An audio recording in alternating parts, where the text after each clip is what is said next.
The sound of applause faded as Mr. Daniels stepped up to the front of the classroom, his shoes clicking sharply against the linoleum floor. The high school's debate team had just finished another round of practice speeches, the air thick with nerves and ambition. Jordan Miller, 17, sat at the end of the front row, clutching his note cards tightly. His palms were sweaty, but his eyes, deep, steady, determined, stayed fixed on the podium. He wasn't the loudest student in class. He didn't crack jokes or try to impress people, but when he spoke, people usually listened. Usually. "I'm next up," Mr. Daniels said, scanning the list. "Jordan, you're up." Jordan stood, straightened his tie, and walked to the podium. The paper shook faintly in his hands, but his voice, when it came, was clear, calm at first, then rising, growing into something alive. "My topic," he began, "is the power of voice. We live in a world where who gets heard often depends on who gets seen. But history reminds us that true change begins when the unheard decide to speak anyway." A few students looked up from their phones. The quiet confidence in his tone drew them in. Jordan continued, his rhythm smooth, his cadence natural, not memorized, but felt. He spoke about activists, poets, and leaders who had turned words into movement. His voice filled the room, raw and sincere, the kind of speech that didn't need polish to feel powerful. When he finished, the class was silent for a moment. Then, a few students clapped quietly. But Mr. Daniels didn't smile. He scribbled something on his clipboard, then looked up. "That's it?" Jordan blinked. "Yes, sir," Mr. Daniels sighed. "Jordan, that sounded fine, but this isn't a sermon. It's debate. You need structure, data, sources, not emotion. You can't win competitions by sounding like a motivational speaker."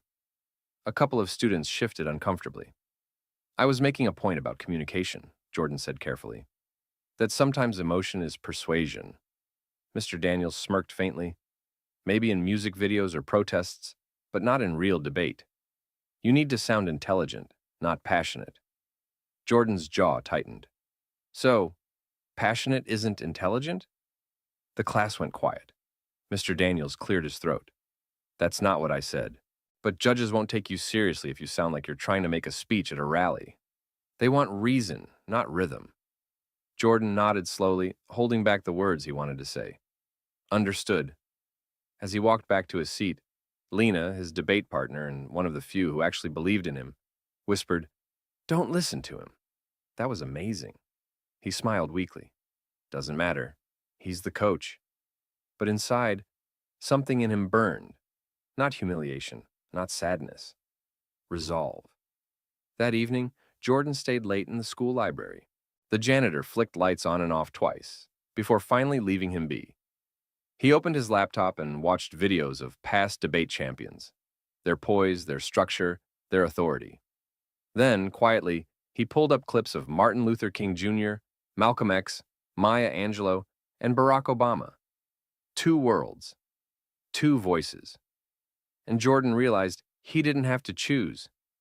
He could take the structure that the system demanded and fill it with the fire it feared. He wasn't going to sound like the others. He wasn't supposed to. As he closed his laptop near midnight, his reflection glowed faintly in the screen.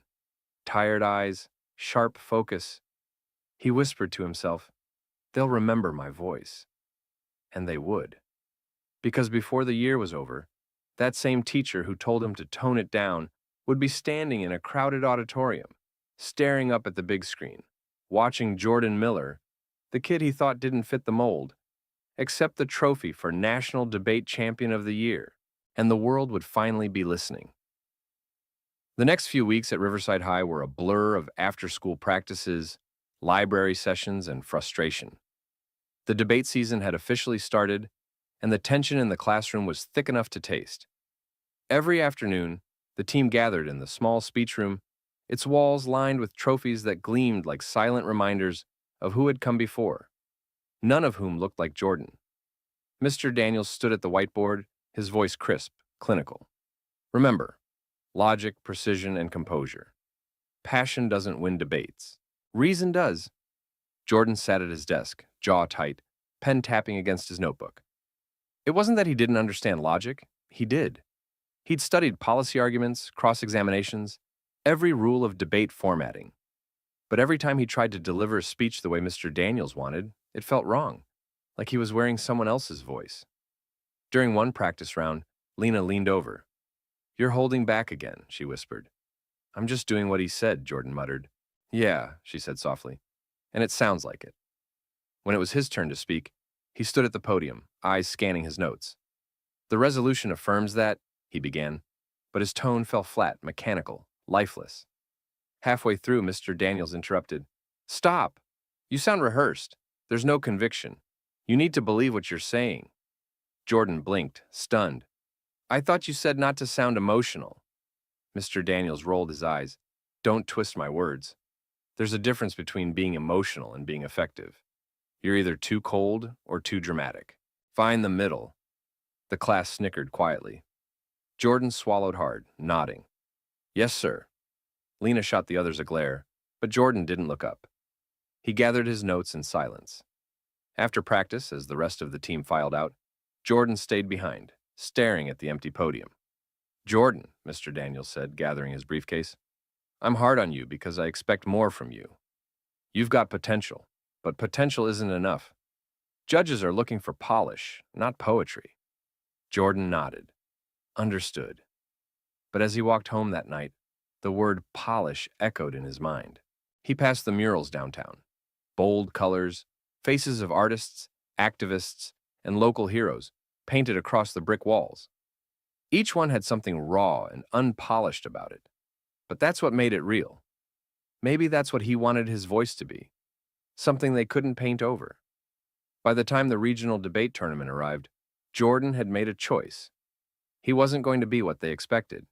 He was going to build his argument like a structure, yes, evidence, counterpoint, conclusion, but his delivery would have soul.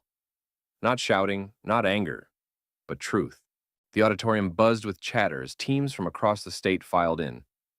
Riverside High was sitting near the middle row. Mr. Daniels adjusted his tie and whispered to the group, "Remember, stay professional. Speak clearly. Don't try to wow anyone. Just be correct." Jordan exchanged a look with Lena. "Got it," he said quietly, though his mind said something else. "I'm done shrinking." When their turn came, Lena opened strong, measured, confident. Then, Jordan took the stage. The topic, the responsibility of youth in shaping democracy.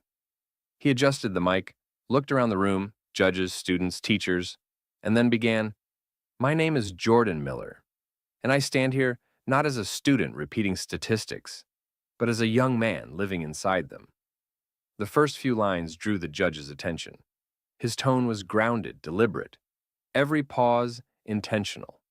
He used data, quotes, and citations, just as required, but his rhythm carried something else, music. He spoke about civic responsibility, systemic inequality, and the role of truth in leadership. His words didn't just argue, they moved. By the time he ended, the room was silent, and then applause. Real applause. Even the judges exchanged glances, impressed. But not everyone clapped.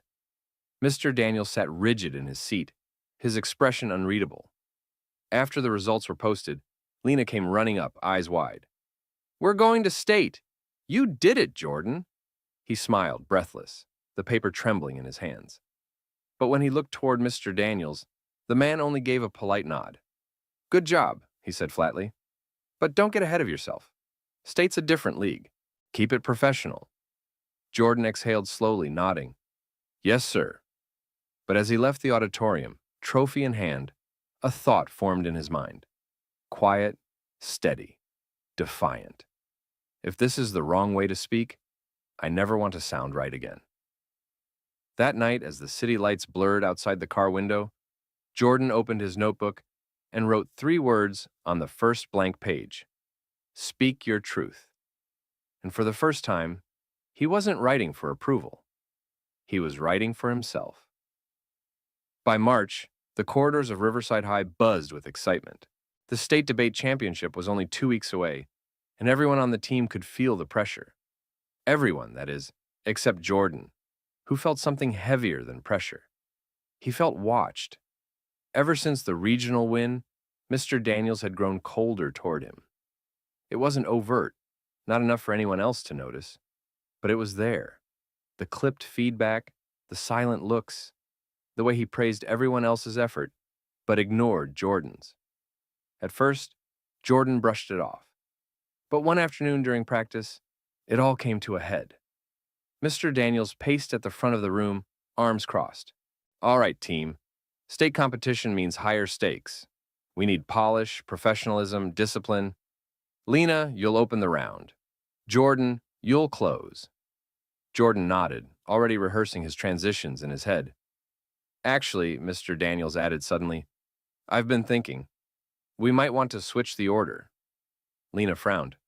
Why? Jordan's closing was our strongest part at regionals.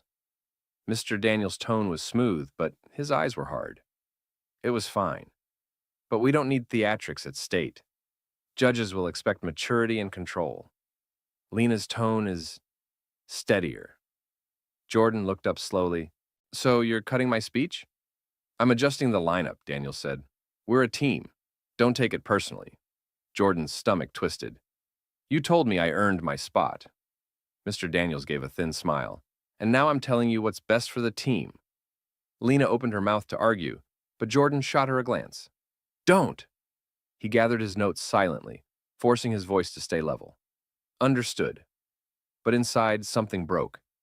That night, Jordan sat at his desk long after midnight, his laptop screen glowing in the dark. He replayed old recordings of his speeches, trying to find what was so wrong about them. Every time he watched, he saw a young man trying so hard to fit into a mold that was never built for him. And then he realized maybe he didn't need that mold at all. The next day, when he showed up to school, he made a decision. If Mr. Daniels wanted him to be quiet, he'd work in silence. But not for him. For himself. He started going to the community center after school, where a retired debate coach named Mrs. Reynolds volunteered with local kids. She was in her 70s, with silver hair, sharp eyes, and a voice that carried more wisdom than volume. She listened to one of Jordan's speeches and then smiled. You've got something they can't teach, she said. Presence. You speak like you mean it. Don't let anyone take that from you. Jordan exhaled, relief mixing with gratitude. My coach says it's too emotional. She chuckled. That's what people say when they don't understand power. Emotion is truth.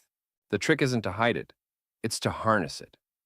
For the next 2 weeks, she helped him polish his delivery, tightening his logic, strengthening his evidence, and sharpening his transitions, but never once dimming his voice. Remember, she said the night before the championship, when you stand on that stage, don't speak to win. Speak to be heard. The morning of the state championship was electric.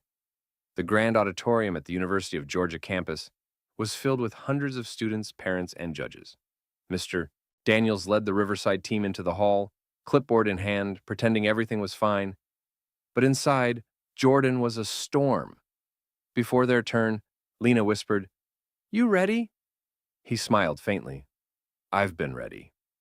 When they were called up, Lena opened strong, clear, factual, steady. Then it was Jordan's turn. He walked to the podium, adjusted the mic, and took a deep breath. Good afternoon, he began, his voice low, confident.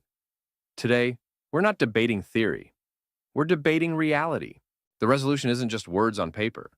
It's the world we're all living in. From the very first line, the energy in the room shifted. He used data, yes, but every statistic had purpose. Every argument had heart. His pacing was flawless, his voice rising and falling like a song, powerful but controlled. The audience leaned in. Even the judges seemed spellbound.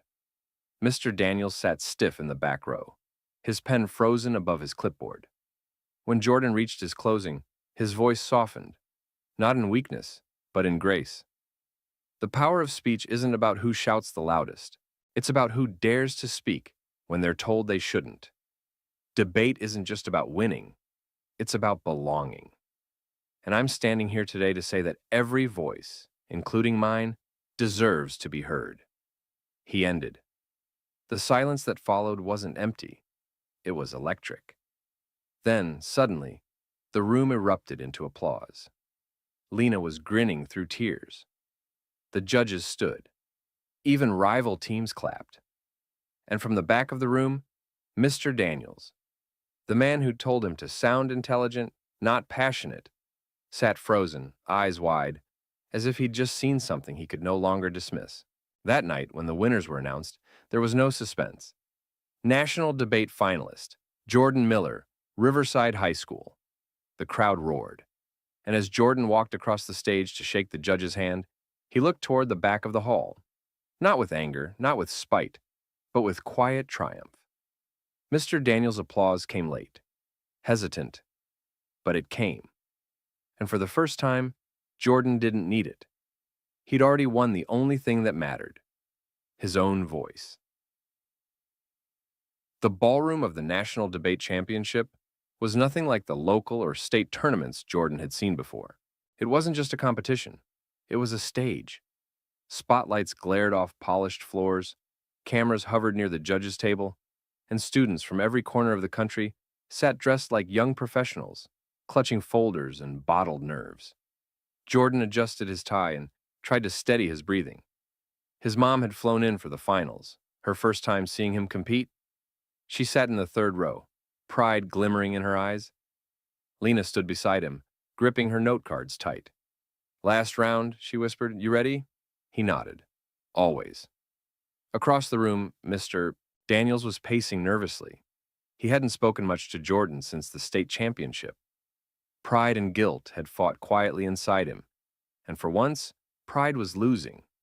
He'd seen the recordings, heard the buzz online. The boy he once told to sound more intelligent had become a local sensation. The district had credited him, the coach, for developing raw talent. But deep down, he knew the truth. Jordan had developed himself in spite of him. When Jordan stepped onto the stage, the crowd hushed. His heart pounded, but his expression stayed calm. That same quiet intensity that had carried him all the way here. The topic was complex. Is progress measured by equality or excellence? Lena opened flawlessly, logical, structured, laying the foundation. Then it was Jordan's turn. He stood tall behind the podium, looking out over the sea of faces. Progress, he began slowly, has never been about numbers or medals. It's about movement, about taking a step forward even when the world tells you to stay where you are. He spoke with precision, but this time his rhythm flowed like music. He cited data, quoted philosophers, referenced historic movements, all woven into a speech that didn't just argue, but moved. When he paused, his eyes found his mother's. For a moment, everything fell away. The pressure, the fear, the noise. It was just her, nodding softly, telling him with her eyes, "You belong here." Then he continued, his voice rising. Excellence without equality is just privilege. Equality without excellence is just a dream. True progress means building both, giving everyone a fair chance to rise, and the freedom to rise in their own voice. By the time he finished, there was no sound but breath, the kind of silence that only comes after truth has been spoken. Then, the applause started. Hesitant at first, then swelling until it filled the ballroom. The judges exchanged looks. One of them wiped her eyes. Even Mr. Daniels was clapping now, slowly, reverently. His throat felt tight. When the winners were announced, Jordan barely heard the words. He just saw Lena's face light up and the entire audience rise to their feet. National Debate Champion, Jordan Miller, representing Riverside High School. The world blurred. Cameras flashed. His mother stood clapping through tears. As Jordan walked onto the stage to accept the golden trophy, he turned toward the crowd. For a brief second, his gaze met Mr. Daniels. The teacher rose slowly, walked toward the stage, and when Jordan stepped down, he extended his hand. "Jordan," his voice cracked slightly. "I was wrong." Jordan looked at him quietly. "About what?" Mr. Daniels swallowed. "About what it means to sound intelligent. about what it means to lead. You didn't just debate, you changed the room. Jordan nodded slowly. I didn't do it to prove you wrong, sir. I did it to prove me right. For the first time, Mr. Daniels smiled. Not the tight, dismissive smirk Jordan had grown used to, but something humble, human. Keep speaking like that, he said softly. The world needs it. Later that night, as Jordan stood outside the hotel balcony, city lights stretching like stars below, he placed the trophy on the railing and breathed in the cold night air. He wasn't thinking about winning anymore. He was thinking about every moment someone told him to be quieter, smaller, less, and how every time he'd refused, not by shouting but by speaking. Because words, when used with truth, were never small.